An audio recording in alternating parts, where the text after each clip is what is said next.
Good afternoon, Mopar fans. This is my 1940 PT105 Plymouth half-ton pickup. Trying to make this thing as stock as possible while keeping a newer power plant, newer frame, new wheels, and obviously new 4-link suspension done by Blake. And yeah, so that's kind of where we're at with that. But I wanted to show you where I'm at.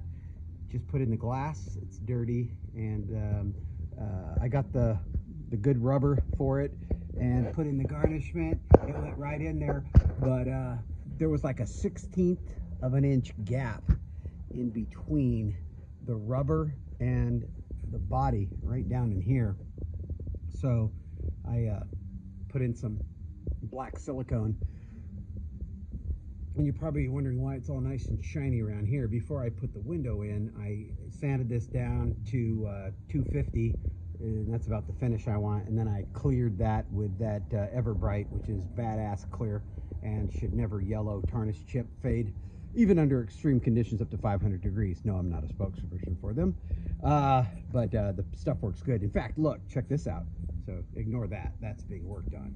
But this is the bonnet, or the rear trunk for it, cover.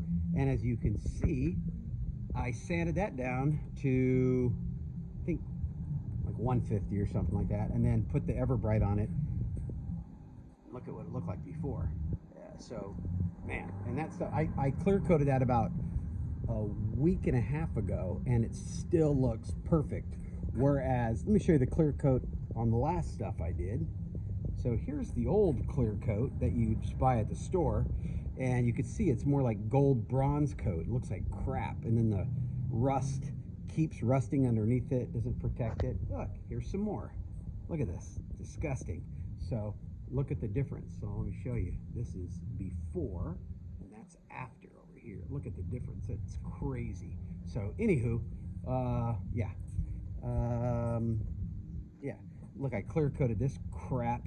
I clear coated this crap, and then it just started rusting right through it. Look at the panels at the bottom. Look at all this. Look, I had all this like almost not perfect, but it looked pretty damn good. And then I put this crappy clear coat. Not as bad here, but it, if you see it during the sunlight, it's, yeah, it's kind of yellowy, and it definitely dulled it majorly. So the oh yeah, here's the grill. Look what happened to it.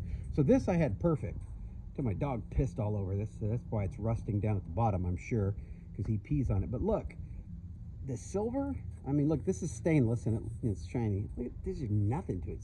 And I don't want it glossy, but I definitely don't want it like that, which that is beautiful, but that's like a nice patina, which looks great, but that's not what I'm looking for. Look at how crappy. You see where I didn't apply it too evenly at the bottom, but it doesn't matter because I'm going to sand through it all. So I'm going to resand the whole thing all the way back down, well, back to bare metal again, and then whatever. So here's where I'm at right now. I got the glass in. I got that side over there. I got the rear glass, duh. And then I got this one here, and watch the action on this. It's really nice and smooth.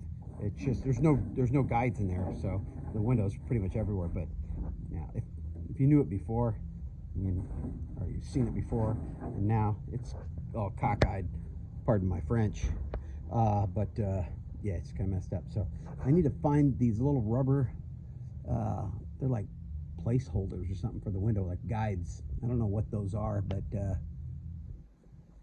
where to get them. And then I called DCM to get the window sweep here and the clips that go in here. You see the clips are still stuck in there. When you pull them out, they're like little prongs. They're like slotted, and they reduce down to go in the hole, and then they pop open, and they hold in there. But DCM says that they didn't make that. They should be stapled in there. But that's pretty queer. No offense to you homos out there. So anyways, that's where I'm at. You can see it's pretty ugly. It's been faded and getting ugly, but we are almost getting ready to put in the steering. I got the steering thing. I didn't want to go this route because I'm not into anything looking modern in this beast. Well, except for that, and that, and that. But you won't see much of it. Now, the drop-down pedal, I didn't have any choice on that. That's got to be there. And it, to me, it don't matter. It don't look too bad. But the steering column is going to be, obviously, in here, like, about like such. Oops, not even like that kind of. So let's see how far out that is. It's going to be out like about like that. And the steering wheel I'm going to use, I'm not going to tell you. I'll just show you when I record it, because if you're an enthusiast or a Mopar purist, you will send me death threats, because I am going to do the stupidest thing you could possibly think of, but it's going to look beautiful. And that is using a 1940 Ford steering wheel. I'm not going to use the V8 Ford center cap, so it won't be that bad. So if you're like me and you're an idiot with trucks, you don't really know anything about them, you'll just look in this cab and go, whoa, that looks great. But if you're a Ford or a Mopar fan, you will look in the cab and you'll probably look at the owner and go, what an idiot. And that would be me. So hi.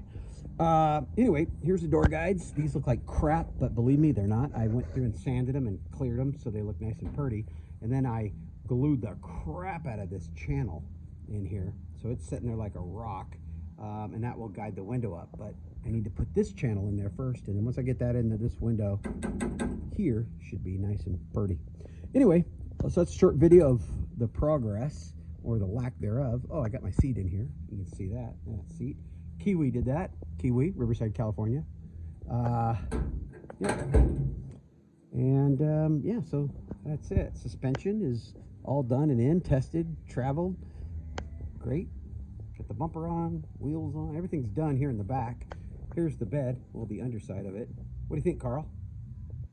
Oh, I like boogers in my eyes. So, there's the bed. I think it looks great. If you don't, you're just stupid. But yeah, it's the bed's all there, and the bedsides over here. I need to obviously sand them back down again and clear them. The front end, I don't know where my other side is. I have another bedside somewhere. The heck? Oh shoot! I know where it is. Watch this. So, anyways. Here's all my stuff that I clear coated, and it doesn't look that bad. This is where my dog sleeps. God, this is ghetto. Well, I'm in Riverside, so whatever. So if you can see the finish on here, it's not bad. I'd actually be happy with this.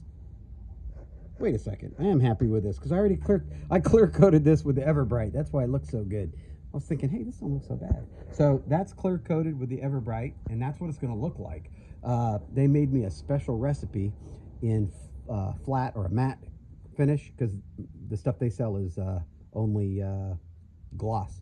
So that was cool. So let me show you the difference. Okay, so this is the Everbright, which is stupid expensive, but stupid worth it, because look at the crap you get here.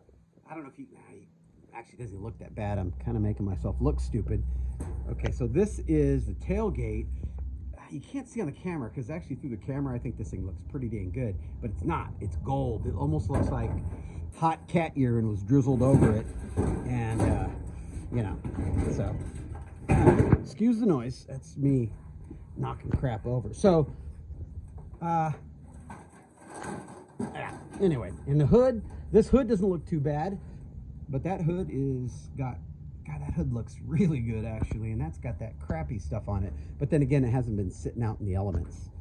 Whereas this has. Look at this. See all this? Look at that. You can see here it's nice, and over here it's like crap. Well, there you go. That's what that old stuff, the over-the-counter Rust-Oleum 2 times clear coat bull crap. Yeah, it's just, that's what it is. It's crap. So, anyways, redoing it, and yeah. Be back on the road in the beast soon. All right. Take care. Love you like my sister.